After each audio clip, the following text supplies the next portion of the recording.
താമരഭരണി പൂജ എന്ന് പറയുന്ന സിനിമകൾക്ക് ശേഷം വിശാലും ഡയറക്ടർ ഹരിയും കൂടി ഒന്നിക്കുന്ന ഏറ്റവും പുതിയ ചിത്രമാണ് രത്നം എന്ന് പറയുന്നത്.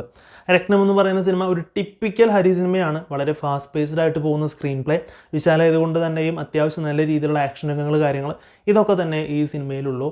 വലിയ കാര്യമായിട്ടുള്ള പുതുമയുള്ള സ്റ്റോറിയോ പുതുമയുള്ള അവതരണ മികവോ ഒന്നും തന്നെ ഈ ഒരു സിനിമ നമുക്ക് സമ്മാനിക്കുന്നില്ല. ഇതൊക്കെ പ്രതീക്ഷിച്ചുകൊണ്ട് തന്നെയാണ് ഞാൻ ഈ സിനിമയ്ക്ക് പോയത്. അതുകൊണ്ട് എനിക്ക് ഈ ഒരു സിനിമ കുഴപ്പമില്ലാത്ത രീതിയിൽ കണ്ടിരിക്കാം എന്നുള്ള രീതിയിലാണ് അനുഭവപ്പെട്ടിട്ടുണ്ടായിരുന്നത്.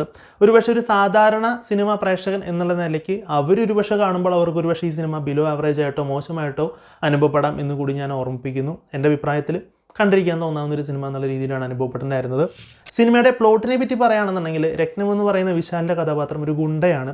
അവിടെ വില്ലൂർ എന്ന് പറയുന്ന സ്ഥലത്ത് പനീർ ശെൽവം എന്ന് പറയുന്ന ഒരു MLA ഉണ്ട്. സമുദ്രക്കനിയാണ് ആ റോള് ചെയ്യുന്നത്. അപ്പോൾ MLAക്ക് ആവശ്യമുള്ള കാര്യങ്ങളെല്ലാം ചെയ്തു കൊടുക്കുന്നത് ഈ ഗുണ്ടയാണ്. അതായത് പോലീസിനൊന്നും ചെയ്യാൻ പറ്റാത്ത പല കാര്യങ്ങളും ചെയ്യുന്നത് ഈ രത്നം എന്ന് പറയുന്ന ഗുണ്ടയാണ്, അഥവാ നന്മയുള്ള ഒരു ഗുണ്ട. അങ്ങനെ ഈ ഗുണ്ടയ്ക്ക് കുറച്ച് പാസ്റ്റിൽ കുറച്ച് പ്രശ്നങ്ങൾ കാര്യങ്ങളൊക്കെ ഉണ്ട്. കുറച്ച് ഇഷ്ടപ്പെടാത്ത കാര്യങ്ങളും അതിനെ പറ്റിയിട്ട് ആളുകൾ അവരെ കളിയാക്കുകയും ഒക്കെ ചെയ്യുന്ന, ഓർക്കാൻ ഇഷ്ടപ്പെടാത്ത കുറച്ച് പാസ്റ്റുകളുണ്ട്. അങ്ങനെ പോകുന്ന രത്നത്തിൻ്റെ ജീവിതത്തിലോട്ട് മല്ലിക എന്ന് പറയുന്ന പ്രിയ ഭവാനി ശങ്കർ ചെയ്യുന്ന ക്യാരക്ടർ കടന്നു വരികയാണ്. എന്തോ എവിടെയോ ഒരു കണക്ഷൻ, അല്ലെങ്കിൽ മുമ്പ് എവിടെയോ കണ്ടതുപോലെ പരിചയമുള്ളതുപോലെയോ അല്ലെങ്കിൽ ഒരു ഇഷ്ടം കാര്യങ്ങളൊക്കെ രത്നം എന്ന് പറയുന്ന കഥാപാത്രത്തിന് മല്ലികയോട് തോന്നുന്നുണ്ട്. എന്താണ് ഇവർ തമ്മിലുള്ള കണക്ഷൻ കാര്യങ്ങളൊക്കെ സിനിമയിൽ പറഞ്ഞു പോകുന്നുണ്ട്. അങ്ങനെ മല്ലികയ്ക്ക് കുറച്ച് പ്രശ്നങ്ങളും കാര്യങ്ങളൊക്കെ ഉണ്ട്. ആ പ്രശ്നങ്ങൾ തൻ്റെയും കൂടിയും പ്രശ്നമാണെന്ന് മനസ്സിലാക്കിക്കൊണ്ട് രത്നം ആ പ്രശ്നത്തിലോട്ട് ഇറങ്ങിത്തിരിക്കുകയും തുടർന്നുണ്ടാവുന്ന സംഭവങ്ങളും കാര്യങ്ങളൊക്കെ ബേസ് ചെയ്തുകൊണ്ടാണ് സിനിമ മുന്നോട്ട് പോകുന്നത്. ഇനി ഒരു സിനിമയിൽ ഇഷ്ടപ്പെട്ട പോസിറ്റീവായിട്ടുള്ള കാര്യങ്ങളെ പറ്റി പറയുകയാണെന്നുണ്ടെങ്കിൽ ആദ്യമേ തന്നെ പറയേണ്ടത് ഹരി എന്ന് പറയുന്ന ഡയറക്ടർ ഇപ്പോഴും കുറച്ച് പുതിയ കാര്യങ്ങൾ ട്രൈ ചെയ്യുന്നു എന്നുള്ളതാണ്. ഈ സിനിമ റിലീസിന് മുമ്പേ ഒരു സിംഗിൾ ഷോട്ടിനെ പറ്റിയിട്ടുള്ളൊരു മേക്കിംഗ് വീഡിയോ ഇറക്കിയിട്ടുണ്ടായിരുന്നു. അത് കണ്ടപ്പോൾ കുറച്ചും കൂടി എഫേർട്ട് ഇദ്ദേഹം എടുക്കുന്നുണ്ട് ഇപ്പോഴത്തെ കാലഘട്ടത്തിലും എന്ന് തോന്നി. ബട്ട് ആ ഒരു സീൻ സിനിമയിൽ കണ്ടപ്പോൾ അത്രയും ഇമ്പാക്ട്ഫുൾ ആയിട്ടൊന്നും തോന്നിയിട്ടുണ്ടായിരുന്നില്ല. ഒരു ജീപ്പിൻ്റെ അകത്തുനിന്ന് ക്യാമറ വരുന്നതും പിന്നീട് അത് ഡ്രോൺ ഷോട്ടായിട്ട് മാറുന്നു. ദെൻ അഗെയിൻ കുറച്ച് ചേസ് സീൻ കാര്യങ്ങൾ കഴിഞ്ഞതിന് ശേഷം വീണ്ടും ജീപ്പിനകത്തോട്ട് വരുന്ന ഒരു 5 മിനിറ്റ്സോളം എടുക്കുന്ന ഒരു ആക്ഷൻ സീൻസാണത്. അത് നന്നായിട്ട് എടുത്തിട്ടുണ്ടെന്നുണ്ടെങ്കിലും പറയത്തക്ക വലിയൊരു സംഭവം ഒന്നായിട്ടും അനുഭവപ്പെട്ടിട്ടുണ്ടായിരുന്നില്ല. സോ ഇപ്പോഴും അത്തരത്തിൽ പുതിയ കാര്യങ്ങൾ ട്രൈ ചെയ്യാൻ ശ്രമിക്കുന്നു എന്നുള്ളത് കൊണ്ട് അതൊരു പോസിറ്റീവായിട്ട് എനിക്ക് തോന്നി. രണ്ടാമത് ഇതിലത്തെ ആക്ഷൻ രംഗങ്ങൾ കാര്യങ്ങൾ കൊള്ളാമെന്നുള്ള രീതിയിൽ തന്നെയാണ് അനുഭവപ്പെട്ടിട്ടുണ്ടായിരുന്നത്. അതിന് ആക്ഷൻ കൊറിയോഗ്രാഫി ചെയ്തിരിക്കുന്നത് കനൽ കണ്ണൻ, പീറ്റർ ഹെയ്ൻ, ദിലീപ് സുബ്രയൻ, വിക്കി തുടങ്ങിയവരാണ്. കനൽ കണ്ണൻ്റെ ഒക്കെ ആക്ഷൻ രംഗങ്ങൾ എനിക്ക് സത്യം പറയുമ്പോൾ പണ്ട് കാലത്തുണ്ടായിരുന്ന പയ്യ, സിംഗം, വേട്ടക്കാരൻ, സുറ പോലുള്ള സിനിമകളാണ് ഓർമ്മ വരുന്നത്. ഇടിച്ചിട്ട് ഇങ്ങനെ പറന്നു പോകുന്നതും പൊടി പറക്കുന്നതും ചിലപ്പോൾ ആളിങ്ങനെ തട്ടിയിട്ട് വീണ്ടും തിരിച്ച് പറന്നു വരുന്ന കുറച്ച് ആക്ഷൻ രംഗങ്ങളും കാര്യങ്ങളൊക്കെ അത് അന്ന് കാണുമ്പോൾ ഭയങ്കര രസമായിട്ട് തോന്നിയിരുന്നു. അത്തരത്തിലുള്ള ആക്ഷൻ രംഗങ്ങൾ കാര്യങ്ങൾ ഈ ഒരു സിനിമയിലുണ്ട്. പിന്നെ മറ്റുള്ള ആക്ഷൻ കൊറിയോഗ്രാഫേഴ്സിന് അവരുടെ സിഗ്നേച്ചർ സ്റ്റൈലുള്ള ആക്ഷൻ രംഗങ്ങളും അതുമുണ്ട് എന്നുള്ളതാണ് തോന്നിയിട്ടുണ്ടായിരുന്നത്. ആക്ഷൻ രംഗങ്ങളോടൊപ്പം തന്നെ സിനിമോഗ്രാഫർ M സുകുമാറിൻ്റെ പേരും കൂടി എടുത്ത് പറയേണ്ടതായിട്ട് വരും. കാരണം നല്ല രീതിയിലുള്ളൊരു സിനിമോഗ്രാഫി കാര്യങ്ങൾ അദ്ദേഹവും നല്ല രീതിയിൽ സെറ്റപ്പ് ആക്കിയിട്ടുണ്ട്. പ്രത്യേകിച്ച് വെപ്പൺസിനോടൊപ്പം തന്നെ മൂവ് ചെയ്യുന്ന ചില ക്യാമറ ആംഗിൾസ് ഒക്കെ ഉണ്ട്. ഈ വെട്ടുകത്തിയിലൊപ്പം ഉള്ളത് അത് കുറച്ച് നന്നായിട്ടുണ്ട്. പക്ഷെ അത് എക്സിക്യൂട്ട് ചെയ്തിരിക്കുന്ന രീതി അത്രയ്ക്ക് എഫക്റ്റീവ് ആയില്ല എന്നുണ്ടെങ്കിലും എടുത്ത എഫേർട്ട് കൊള്ളാം എന്നുള്ള രീതിയിലാണ് അനുഭവപ്പെട്ടിട്ടുണ്ടായിരുന്നത്. പിന്നെ പ്രകടനങ്ങളെ പറ്റിയിട്ട് കൂടുതലായിട്ടൊന്നും പറയാനായിട്ടില്ല. എല്ലാവരും അവരുടെ റോളുകൾ ചെയ്തു എന്ന് മാത്രം. വിശാലാണെങ്കിലും പ്രിയ ഭവാനി ശങ്കർ, യോഗി ബാബു, ഹരീഷ് പേരടി, മുരളി ശർമ്മ, സമുദ്രക്കനി തുടങ്ങിയിട്ടുള്ള ഒരുപാട് കാസ്റ്റുകൾ ഈ സിനിമയിൽ വരുന്നുണ്ട്. ബട്ട് എടുത്തു പറയത്തക്ക ഒന്നും തന്നെ അനുഭവപ്പെട്ടിട്ടുണ്ടായിരുന്നില്ല. ഇനി ഈ ഒരു സിനിമയിലെ നെഗറ്റീവായിട്ട് പറയേണ്ട ഒരു കാര്യമുണ്ട്. ഏറ്റവും പ്രത്യേകമായിട്ട് ഈ സിനിമയിലെ ദേവിശ്രീ പ്രസാദ് ചെയ്തിരിക്കുന്ന മ്യൂസിക് ആൻഡ് ബാക്ക്ഗ്രൗണ്ട് സ്കോർ വളരെ മോശമായിട്ട് അല്ലെങ്കിൽ വളരെ ശോകമായിട്ടാണ് തോന്നിയിട്ടുണ്ടായിരുന്നത്. പല സീനുകളും ഇമ്പാക്ട്ഫുൾ ആയിട്ടുള്ള രീതിയിൽ നല്ല രീതിയിൽ മേക്ക് ചെയ്തിട്ടുണ്ടെങ്കിൽ പോലും ഇദ്ദേഹത്തിൻ്റെ ബാക്ക്ഗ്രൗണ്ട് സ്കോർ കാര്യങ്ങൾ വരുമ്പോൾ ആ ബാക്ക്ഗ്രൗണ്ട് സ്കോറിനെ ശ്രദ്ധിപ്പിക്കുന്ന തരത്തിൽ അത്രയും മോശമായിട്ടാണല്ലോ ഇത് ചെയ്തതെന്ന് ശരിക്കും പ്രേക്ഷകന് തോന്നിപ്പിക്കുന്ന തരത്തിലുള്ള ബാക്ക്ഗ്രൗണ്ട് സ്കോറാണ് കൊടുത്തിരിക്കുന്നത്. പാട്ടാണെന്നുണ്ടെങ്കിൽ നമുക്ക് എന്താ പറയുക, ഒരു തരത്തിൽ നമുക്കിത് ഓക്കെ ആവണില്ലല്ലോ എന്ന് എന്തിനോ വേണ്ടി ഒരു പാട്ട് കുഴപ്പമില്ലാണ്ട് അങ്ങനെ കേട്ടുപോകാം എന്ന് മാത്രം.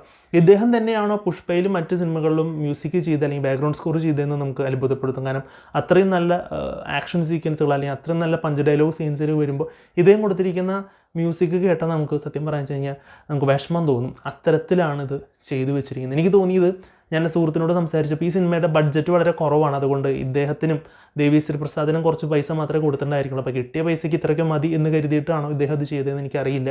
എൻ്റെ പേഴ്സണലായിട്ടുള്ളൊരു ഒപ്പീനിയൻ ഞാനിവിടെ പറഞ്ഞെന്ന് മാത്രം. രണ്ടാമത്, ഈ ഒരു സിനിമയിൽ നെഗറ്റീവ് അല്ല, ബട്ട് എനിക്ക് തോന്നിയൊരു കാര്യം ഞാനിവിടെ പറഞ്ഞു എന്ന് മാത്രം. വിശാലിനെ ഈ ഒരു സിനിമയിൽ ശ്രദ്ധിക്കുകയാണെന്നുണ്ടെങ്കിൽ പൂജ എന്ന് പറയുന്ന സിനിമയിലെ ലുക്കും ഈ ഒരു സിനിമയിലെ രത്നം എന്ന് പറയുന്ന സിനിമയിലെ ലുക്കും ഓൾമോസ്റ്റ് സെയിം ആണ്. പക്ഷേ ആളുകൾക്കത് മനസ്സിലാവണമല്ലോ. പെട്ടെന്ന് അങ്ങനെ ടി വിയിൽ രണ്ട് സിനിമകൾ പ്ലേ ചെയ്യുമ്പോൾ പെട്ടെന്ന് ഇത് രത്നമാണ് പൂജയാണെന്ന് മനസ്സിലാക്കുന്നതിന് വേണ്ടിയിട്ടാണെന്ന് തോന്നുന്നു വിശാലിൻ്റെ താടിയുടെ അടിഭാഗത്തായിട്ട് ഇവിടെ നിന്ന് ഇങ്ങോട്ട് ഒരു ലൈൻ നരപ്പിച്ചിട്ടുണ്ട്. ഇപ്പുറത്തെ സൈഡ് നോക്കുകയാണെന്നുണ്ടെങ്കിൽ ഇവിടെ നിന്ന് ഇങ്ങോട്ടും നരപ്പിച്ചിട്ടുണ്ട്. അത് ഒരേ ലൈൻ രണ്ട് സൈഡിലും ചെയ്തത് അത് വളരെ ഇൻട്രസ്റ്റിംഗ് ആയിട്ട് തോന്നി. ലൈക്ക് നമ്മൾ ഈ പൗഡറൊക്കെ എടുത്തിട്ട് ഇങ്ങനെ കൈ ഉണ്ടാക്കി കഴിഞ്ഞാൽ ഒരു കളർ വരില്ല, അതുപോലെ ഒരു സംഭവം ഒരു മേക്ക് ഓവർ അല്ലെങ്കിൽ എന്താ പറയുക ഒരു ഡിഫറെൻറ്റ് ലുക്ക് കൊണ്ടുവന്നത് വളരെ കോമഡി ആയിട്ട് തോന്നി. അത് എടുത്തു പറയണമെന്ന് ഞാൻ സത്യം പറഞ്ഞ സിനിമ കണ്ടപ്പോൾ ആലോചിച്ച് എന്തിനാണ് ഇത് ചെയ്തത്, അതേ ലുക്കിൽ തന്നെ കാണിച്ച പോരെ, അതുകൊണ്ട് പ്രത്യേകിച്ച് വലിയ ഉപകാരമൊന്നും ഇല്ലല്ലോ എന്നാണ് എനിക്ക് തോന്നിയത്. ഒരുപക്ഷെ ചിലർക്കത് കുഴപ്പമില്ല എന്ന് തോന്നാം, പക്ഷെ എനിക്കത് കണ്ടപ്പോൾ വളരെ കോമഡി ആയിട്ടാണ് തോന്നിയിട്ടുണ്ടായിരുന്നത്, അത് പറഞ്ഞെന്ന് മാത്രം. പിന്നെ ഹരിയുടെ സിനിമകൾ നോക്കുകയാണെന്നുണ്ടെങ്കിൽ എപ്പോഴും ഹീറോയിനായിട്ടൊരു ഡാൻസ് പരിപാടി കാര്യങ്ങൾ എല്ലാ സിനിമകളിലും ഉണ്ടാവും. ലാസ്റ്റ് ഇറങ്ങിയിട്ടുള്ള യാനൈ എന്ന് പറയുന്ന സിനിമകൾ ഒഴിച്ചു നിർത്തിയാൽ ഒരുവിധപ്പെട്ട എല്ലാ സിനിമകളിലും ഉണ്ട്. അത്തരത്തിലുള്ള കാര്യം ഇതിൽ കൊണ്ടുവന്നില്ല എന്നുള്ളതും ഒരു പോസിറ്റീവായിട്ട് തോന്നിയൊരു കാര്യമാണ്. കാരണം സ്റ്റോറി ലൈൻ അങ്ങനെയാണ് പോകുന്നത്, സ്റ്റോറി ഡിമാൻഡ് ചെയ്യുന്ന തരത്തിലാണ് എല്ലാ കാര്യങ്ങളും കൊണ്ടുപോകുന്നത്. അനാവശ്യമായിട്ടുള്ള പാട്ടുകളോ കാര്യങ്ങളോ ഒന്നും തന്നെ കുത്തിക്കയറ്റാനായിട്ട് ശ്രമിച്ചില്ല എന്നുള്ളതും ഒരു പോസിറ്റീവായിട്ട് പറയണമെന്ന് തോന്നി. അത് എപ്പോഴും ഹരിയുടെ സ്ക്രീൻ പ്ലേ അല്ലെങ്കിൽ സ്ക്രിപ്റ്റ് നോക്കുകയാണെന്നുണ്ടെങ്കിൽ എപ്പോഴും സ്റ്റോറിക്ക് ഡിമാൻഡ് ചെയ്യുന്ന തരത്തിലാണ് പാട്ടുകൾ പ്ലേസ് ചെയ്യുക. ബട്ട് ഞാൻ പ്രതീക്ഷിച്ചു അവസാനമെങ്കിലും ഒരു പാട്ടോ ഡാൻസ് ഉണ്ടാവും എന്നുള്ളത്, പക്ഷേ അതൊന്നും തന്നെ ഇവിടെ ഉണ്ടായിരുന്നില്ല എന്നുള്ളതും കൊള്ളാവുന്ന ഒരു കാര്യമായിട്ടാണ് തോന്നിയിട്ടുണ്ടായിരുന്നത്. അങ്ങനെ ആകെ മൊത്തത്തിൽ പറയുകയാണെന്നുണ്ടെന്നുണ്ടെങ്കിൽ നിങ്ങൾക്കൊരു ടിപ്പിക്കൽ ഹരി ഫിലിം നിങ്ങൾക്ക് ഇഷ്ടമുള്ളവരാണെന്നുണ്ടെങ്കിൽ നിങ്ങൾക്ക് തിയേറ്ററിൽ പോയിട്ട് കണ്ടു നോക്കി നോക്കാം. കുഴപ്പമില്ലാത്ത രീതിയിലൊരു പടമായിരിക്കും എന്നുള്ളതാണ് ഞാൻ പ്രതീക്ഷിക്കുന്നത്. സാധാരണ പ്രേക്ഷകരെ സംബന്ധിച്ചിടത്തോളം നിങ്ങൾക്ക് നിരാശപ്പെടുത്താനാണ് സാധ്യത എന്നുള്ളതാണ് തോന്നുന്നത്. എങ്കിലും നിങ്ങളുടെ ഇഷ്ടപ്രകാരം നിങ്ങൾക്ക് തീർച്ചയായിട്ടും തിയേറ്ററിൽ പോയിട്ട് കാണാം. ഞാൻ തൃശ്ശൂർ കാണാൻ ശ്രമിച്ചപ്പോൾ ആകെ 2 തിയേറ്ററിൽ മാത്രമേ ഈ ഒരു സിനിമ അവൈലബിൾ ഉള്ളൂ. ഒന്ന് ഊരകം ശിവദം സിനിമാസിലും പിന്നെ ഇരിങ്ങാലക്കുട ചെമ്പകശ്ശേരി സിനിമാസിലും മാത്രമാണ് ഈ സിനിമ ഉള്ളൂ എന്നുള്ളതാണ് എൻ്റെ ഒരു ഓർമ്മ. എനിവേ ഈ ഒരു സിനിമ നിങ്ങൾ കണ്ടിട്ടുള്ളവരാണെന്നുണ്ടെങ്കിൽ തീർച്ചയായിട്ടും നിങ്ങളുടെ അഭിപ്രായം എന്തായാലും കമൻറ്റ് ബോക്സിൽ രേഖപ്പെടുത്തുക. വീഡിയോ ഇഷ്ടപ്പെടുകയാണെങ്കിൽ ലൈക്ക് ചെയ്യുക, ഷെയർ ചെയ്യുക, കമൻറ്റ് ചെയ്യുക, ചാനൽ സബ്സ്ക്രൈബ് ചെയ്യുന്ന കാര്യം ഒന്ന് പരിഗണിക്കുക. സോ മറ്റൊരു വീഡിയോയിൽ കാണുമ്പോഴേക്കും ഗുഡ് ബൈ.